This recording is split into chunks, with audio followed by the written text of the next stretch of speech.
Hi, hello everyone. Welcome to Law Excellence Daily Hindu News Analysis.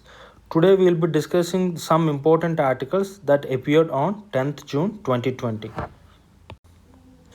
Before starting our discussion, there is a small announcement. Admissions have started for online live general studies PCM batch, prelims cum mains batch. So for any queries, please call to this number 90521 93939, and we also have a residential campus at Hyderabad. As usual, our discussion will be categorized into two: deep daily editorial news analysis and TNA targeted news analysis. In deep, we will be discussing those articles that appeared in the editorial pages of the Hindu. In targeted news analysis, we will be discussing those articles that appeared on the other pages of the Hindu. Okay. Now the page numbers of Hyderabad and Bangalore edition is given there. Please have a look into it. You can download the link for notes in PDF format.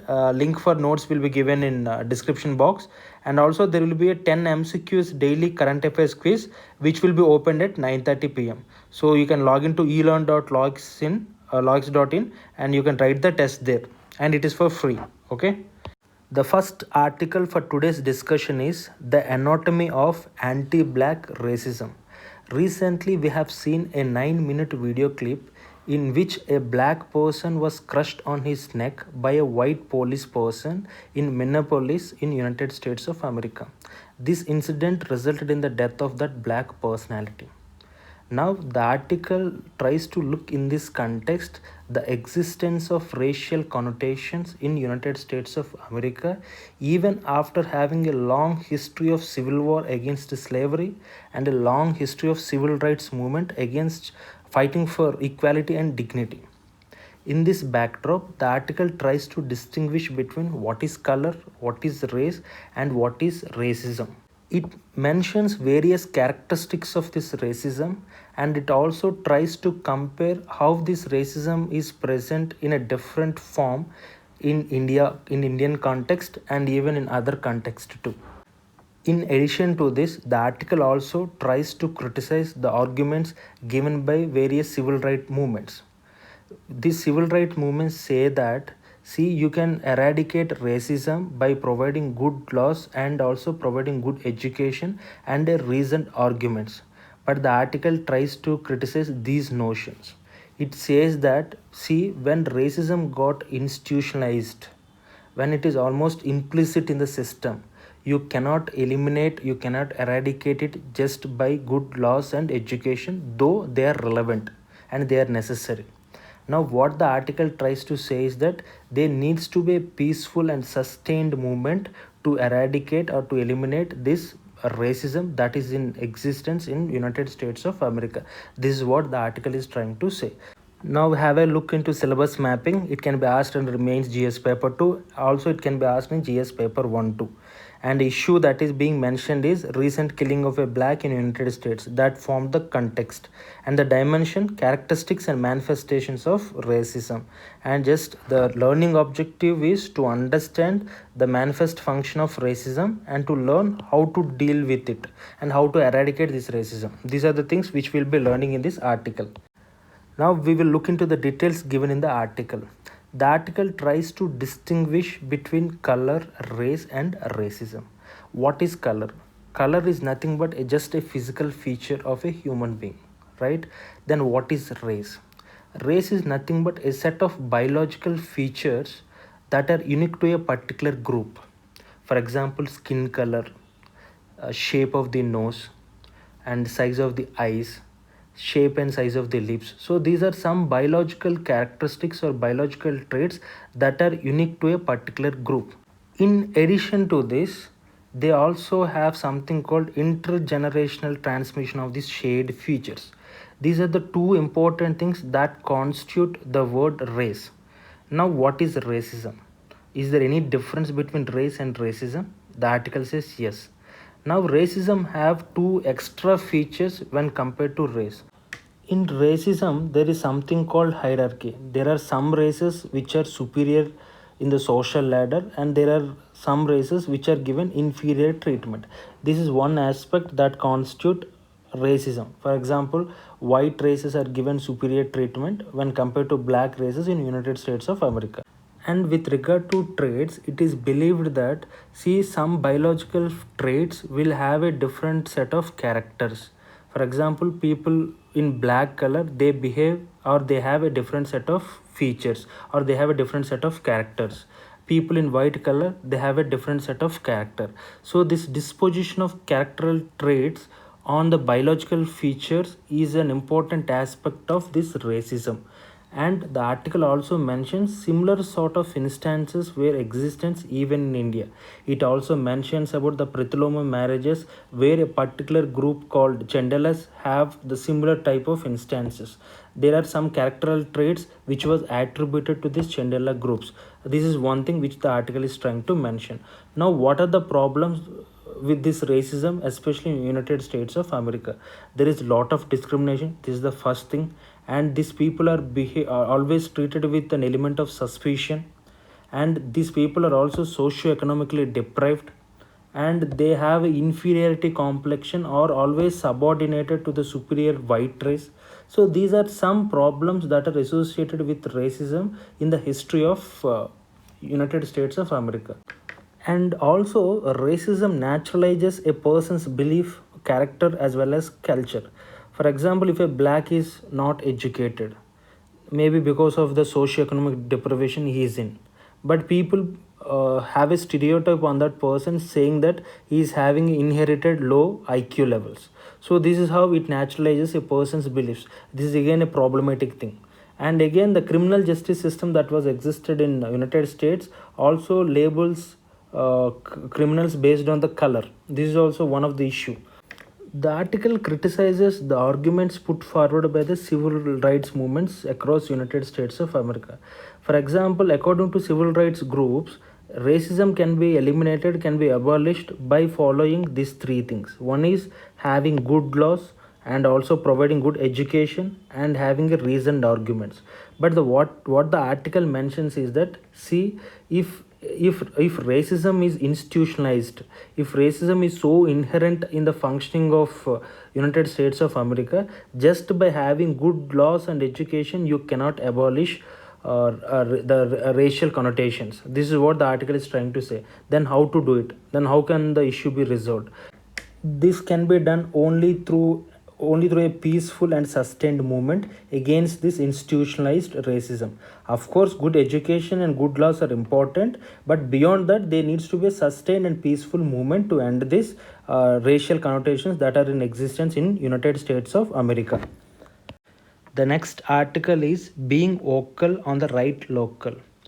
Last month, Prime Minister of India urged for a self-reliant India under Atmanirbhar Bharat Abhiyan. He also asked Indians to raise their voice for local. So, in this backdrop, the article tries to define what is the right strategy to be adopted for the right local, and what actually constitutes this right local. So these are the things which the article is trying to look into. Now, syllabus mapping, it comes under GS paper 3, Indian economy and issues related to planning, mobilization of resources, growth, development and employment. It can also be asked under inclusive growth too. The issue is the self-reliant India notion that was announced as part of Atmanirbhar Bharat Abhiyan. The dimension is the ways to become self-reliant India in manufacturing sector. Okay. Now the learning objective is to understand the ways and means to become self-reliant and achieve the object of Atmanirbhar Abhiyan, which is to ensure or to achieve a self-reliant India. Now we will see the details given in the article. Now what actually constitute the right local as per the article? See, there are some sectors, for example, software development, pharmaceuticals, and other engineering products in which India have attained global competitiveness. And how we achieve global competitiveness? Because of the international collaboration, right? And also we used to incorporate the feedback which we used to get from foreign consumers. So because of these two things, we have achieved a competitive edge in various sectors. Now this strategy has to be followed. So the first thing is, what constitute the right local is, yes, there needs to be an international collaboration. We should not go for just promoting goods that are produced only within the borders of India. That should not be the right strategy.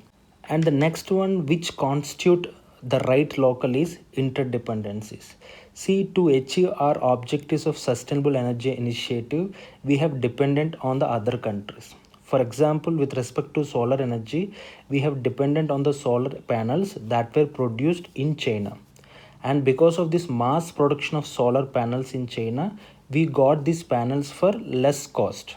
And because of this less cost, the cost of producing solar energy in India got reduced, and due to which we have achieved the objectives of sustainable energy. So interdependency is beneficial in various aspects. And also there is a limitation of our knowledge in various areas, so we have to engage with other global countries, right? So interdependencies and global engagement are two important strategies that India has to focus under this right local doesn't mean that you have to stop global engagement, or you should not be independent on those areas where you have to be dependent on other countries, right? Now the third thing is, so we have witnessed that in the recent times many migrant workers from cities, they have migrated to their rural places. Now we know what is the situation in the rural areas earlier. They don't have physical infrastructure, they don't have livelihood opportunities, and they don't have any amenities too. Now what to do? Now we have seen most people migrated from cities to rural areas. Now how to ensure a right local? Here we have to provide local livelihoods and a sustainable livelihoods near to the places. This is one important thing we have to take care. And also remember, when we think about villages, most of the time the first thing which comes to our mind is farming. But if you observe the present migration, these people belongs to different walks of life. There are some students, there are some artisans, there are some people who works in bricklines. So there are group of people who can't entirely dependent on farming. So now the government should provide a diversified opportunities in the rural areas. This is one thing which we have to take care of. And the existence of infrastructure in rural areas, especially the medical health facilities or the educational facilities, are very much minimal in rural areas. So now, to ensure a right local, the governments across the states, they have to focus in building social infrastructure very close to the villages. This is one thing which they have to address. And another important thing which constitute the right local as per the article is devolution of the finances, devolution of the funds to the local government. Center has to devolve to the state, and state has to devolve to the local governments. And also there needs to be something called decentralization. You cannot perform well at local areas with a centralized strategy, with a centralized approach. So these are the 5 things which the article is trying to mention. According to the article, these constitute the right locals which the government has to adopt as part of the strategy. Now we will see the Atmanirbhar Bharat, the 5 pillars of self-reliant India, which was mentioned by the Prime Minister the last month. One is economy. We have to be self-reliant in an economy, in infrastructure, one that represents modern India, and system technology driven, and demography, vibrant demography of the largest democracy, and the demand, full utilization of power of demand and supply.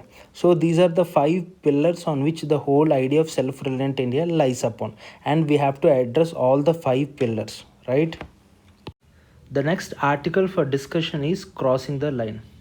The article is about a recent decision taken by Kejriwal government which restricted treating COVID-19 for those who are having a proof of residence in Delhi. The decision was opposed by Lieutenant Governor on the ground that it denies right to health, which is a fundamental right under the Constitution of India. Now the syllabus mapping is, it comes under GS paper 2, functions and responsibility of the union and states, and issues and challenges pertaining to the federal structure. And it can also be asked issues related to health. The issue is COVID-19, and the dimension is political disputes in Delhi while tackling COVID-19. And the learning objective is to understand the way to deal with a crisis situation when there is inadequate infrastructure without compromising the fundamental values. Now we will look into the details given in the article. We have discussed that proof of residence was enforced to get treatment in the hospitals located within NCT, National Capital Territory. Now, why this decision is taken by Kejriwal government? One is because of the increased cases from the nearby areas which are choking the medical infrastructure that is available in the National Capital Territory. And it was predicted that by the month of July, there will be somewhere around 5.5 lakh COVID 19 cases. And to treat this, there needs to be at least some 80,000 beds. So because of the shortage in infrastructure, so this made the government to put or to enforce proof of residence as an eligibility to get treatment. Of course, this is opposed, and the lieutenant governor of Delhi opposed it because it violated the right to health, which is integral part of the right to life, which was provided under Article 21 of the Constitution. What are the problems with the decision taken by the Delhi government? See, denying medical care on the grounds of residence is an insensitive and an irresponsible behavior, right? And in the 10-week lockdown period, it was meant to ramp up health infrastructure, and Delhi government could have done that, but it failed to ramp up the health infrastructure.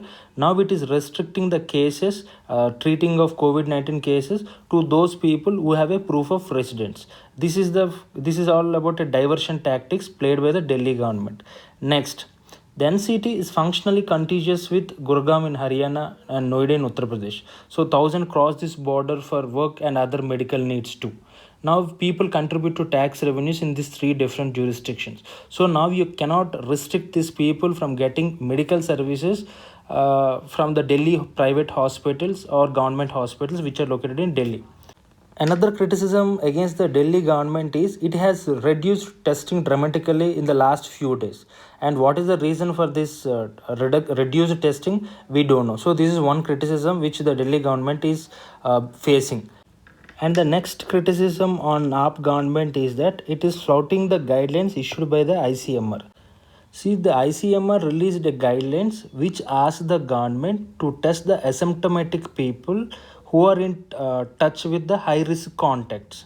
But what the Delhi government have done, it removed that clause asymptomatic and decided not to test any asymptomatic people. So resulting in flouting of the guidelines issued by the Indian Council of Medical Research. So these are some issues or some criticism against the decisions taken by the government, and also the way Delhi government is dealing with the increased COVID-19 cases. The next article is flattening the climate curve. The article hopes that global leaders have to deal with climate change with the same eagerness and willingness with which they have dealt COVID-19.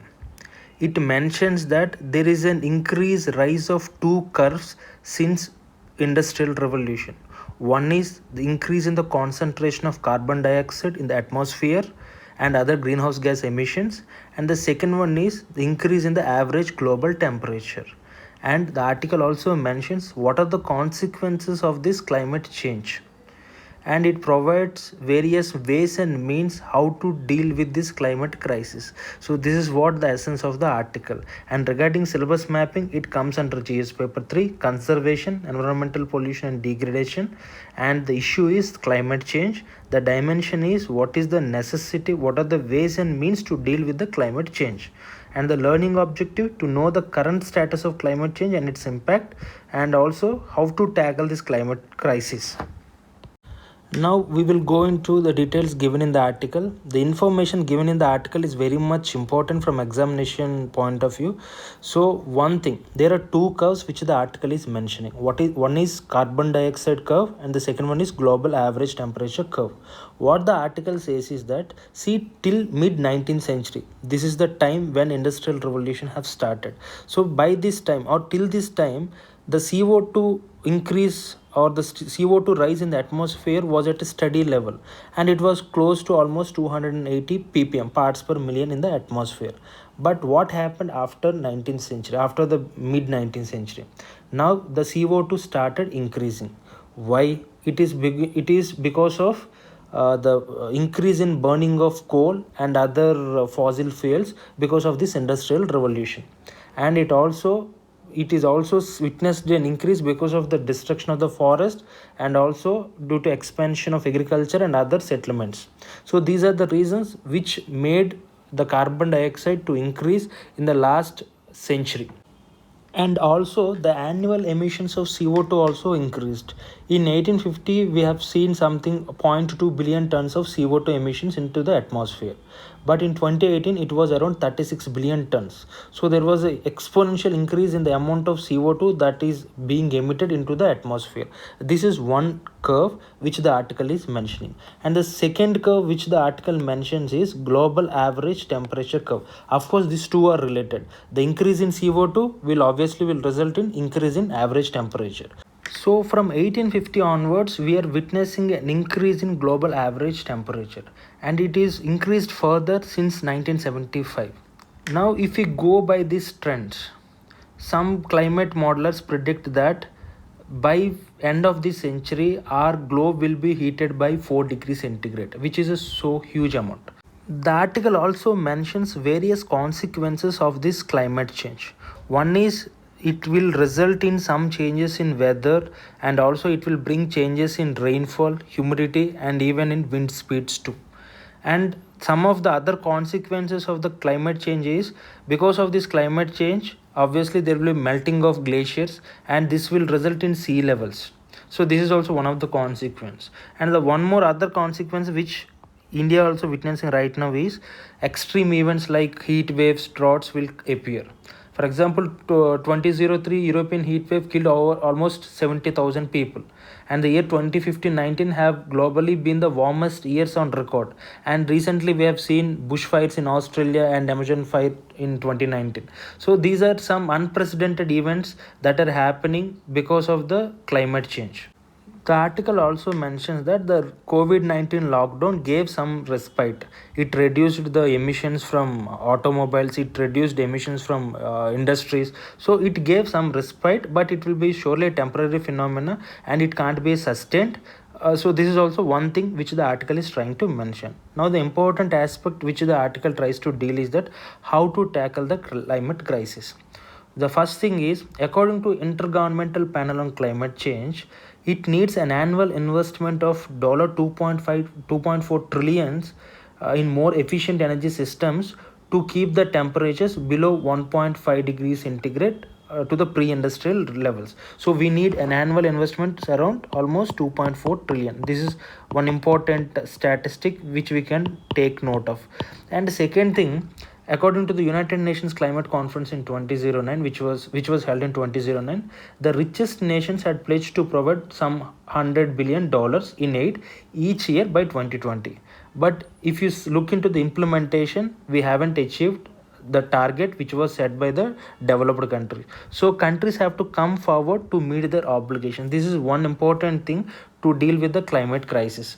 And the next one, there is also one more criticism with respect to the funds that are being given by the developed countries. They are giving funds not as a climate funds, but they are giving as a developmental funds or loans which has to be repaid back. But remember, climate funds can't be repaid. This is an obligation on part of the developed countries to pay some money to the developing countries because they are responsible for this climate change. There are also some other technologies like geoengineering technology and other sequestration technology which can be adopted to reduce maybe greenhouse gas emissions, and in turn reducing global average temperature. But the practicality and the viability of this technology have to be tested. So we cannot depend solely on this technology. So these are some things which the article is trying to address. The next article for discussion is Migrants Should Not Be Prosecuted, Supreme Court. See, in the recent times, we have seen a huge number of migrant workers moved away from urban areas to their hometowns to escape starvation, unemployment, and disease. But various state governments and union territories, they prosecuted or they filed complaints against these migrants for violating the lockdown rules. This they have done under Section 51 of the Disaster Management Act. Section 51 penalizes those people who violates guidelines issued under the Disaster Management Act. Now what the Supreme Court have given judgment is that, see, you have to, it directed the state governments and union territories to withdraw the complaints or other prosecution which they have lodged against these migrant workers, because the whole society witnessed the plight these migrant workers have faced because of this lockdown. And it also directed the central government to what you call to implement or to create more number of trains so that it will transport migrant workers to their home places. This is what the article essence.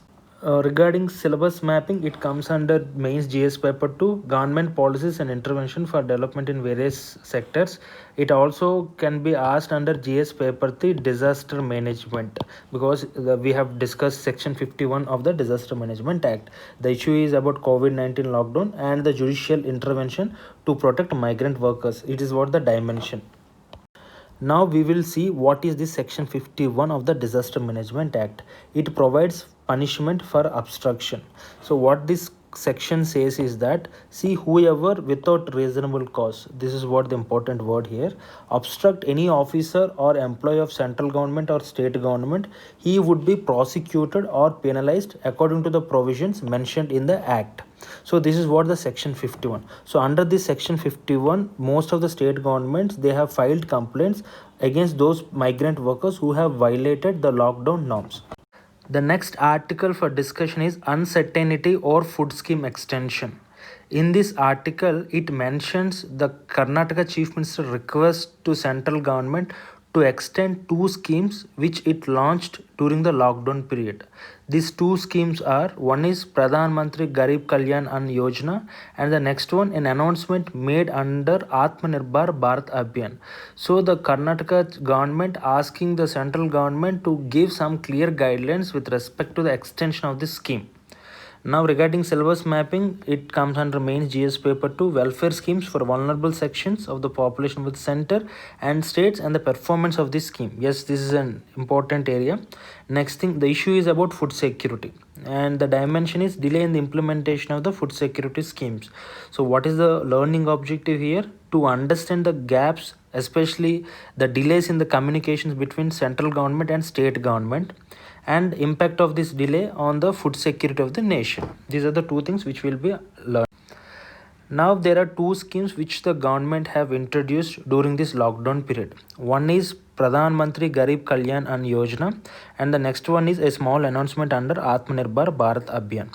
Under this Pradhan Mantri Garib Kalyan Ann Yojana, government plan to provide 5 kg of rice or wheat each month and 1 kg of pulses to almost 80 crore households. This is for free, government plans to provide. And the second one is under Atmanirbhar Bharat Abhiyan, government also plan to provide 5 kg of rice or wheat or 1 kg of chenna or pulses for those migrant workers who moved from urban areas to rural areas and who do not have a ration card, who do not have any ration cards. So almost it benefits 8 crore migrant workers. So these two schemes are implemented during this lockdown period. However, now there is no clear guidelines to the state governments from the center whether this scheme is there or whether they have extended whether they have extended the timeline of these two schemes. This is one thing which the Chief Minister of Karnataka was requesting for. Now there are some the article also mentions that the scheme has to be extended, and it provides for three reasons why the schemes have to be extended. One is because of this unplanned lockdown, it adversely affected the economic conditions of the most of the people in rural areas. This is one thing. And the second thing is, right now we are in monsoon season, and monsoon is known to be hungry season, because since food supplies from any previous harvest are likely to have run out. So because of this, monsoon season is generally called as a hunger season. So at this point of time, it is very much important to extend these type of schemes which provide some free food grains to the people who are in need. And the third thing, already we have 80 million tons of food grains that are in excess of the buffer stock requirements. So because of having this excess buffer stock, so it is better to provide food grains to those people who are in need. This is what the article is trying to address. So the next article is government to review if private banks taking part in MSME revival. Recently, as part of Atmanirbhar Bharat Abhiyan, government announced some measures to revive MSME sector. As part of this revival package, government announced an emergency credit line guarantee to the eligible MSME sector. Now most of the public sector banks are implementing this scheme. Now the government want to know whether the private sector banks are also providing this emergency credit guarantee to the MSME sector or not. In addition to the public sector, the private sector banks also have a significant exposure to the MSME credit. For example, HDFC almost have a share of about 13% to MSMEs, and the State Bank of India has a share of about 23% in MSME loans. And MSME loans are part of the priority sector lending of both public sector banks as well as private sector banks too. Now the government thinks that engaging private sector banks in providing this credit guarantee scheme to the MSMEs will be beneficial in implementing or in reviving MSME sector too. The syllabus mapping is given here, and the issue is MSME revival strategy, and the dimension is role of private players in reviving of MSMEs, especially the private sector banks, and the learning objective to know pros and cons of private banks participation for reviving the MSMEs. Mostly it will be beneficial if private sector engage in providing credit to MSMEs. Now we will look into this emergency credit line guarantee scheme. Now under this, 100% guarantee coverage will be provided by National Credit Guarantee Trustee Company. This is the important institution which is called National Credit Guarantee Trustee Company Limited, for additional funding up to 3 lakh crore to the eligible MSMEs and other interested Mudra borrowers. This is what this emergency credit line guarantee scheme. Now we will look into a scheme introduced by AP government named as Jagananna Chedodu. Under this scheme, a financial assistance of rupees 10,000 will be provided to BPL families of Rajakas, Naib Brahmins and Tailors. So this is what the scheme is. So disbursement of financial assistance of almost 247 crores will be provided to some 2,47,000 beneficiaries. Now we will look into prelims practice questions. Which among the following is the largest contributor of credit guarantee scheme? So it is given in the backgrounder. So please give your option in the comment section. In the wake of recent order by NHRC to UP and Bihar to rescue the bonded labor, consider the following statement about National Human Rights Commission.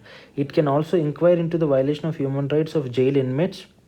In any case of human right violation is pending before any court, the NHRC has the capacity to intervene. Select the correct statement using the code given below. So it is about the powers and responsibility of National Human Rights Commission. Please post your answer in the comment box. So we have given a mains practice question here. What is this? Prime Minister recently urged citizens to be vocal for local. Yes, a very important word which Prime Minister mentioned. So in this context, discuss the importance of self-reliant India and the ways for India to become a self-reliant nation. So we have discussed various ways and means how India can be self-reliant, and we also discussed what is the right strategy to be adopted by India to ensure the right local thing. So we have discussed about the interdependencies, we have discussed about global engagement, we also discussed about the international collaboration thing, and also providing social infrastructure in villages. So we have discussed various points, so you can mention those points here. Before closing our discussion, we will look into a small announcement. This is regarding Kalam program, which is a mains answer writing program. Right now we are in season 3. We have successfully completed season 1 and season 2.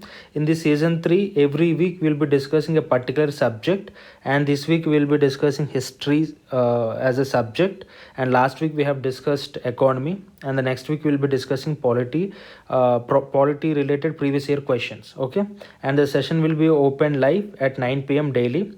Please watch this program so that it will improve your mains answer writing skills. So with that, we have done today's discussion. So thank you one and all.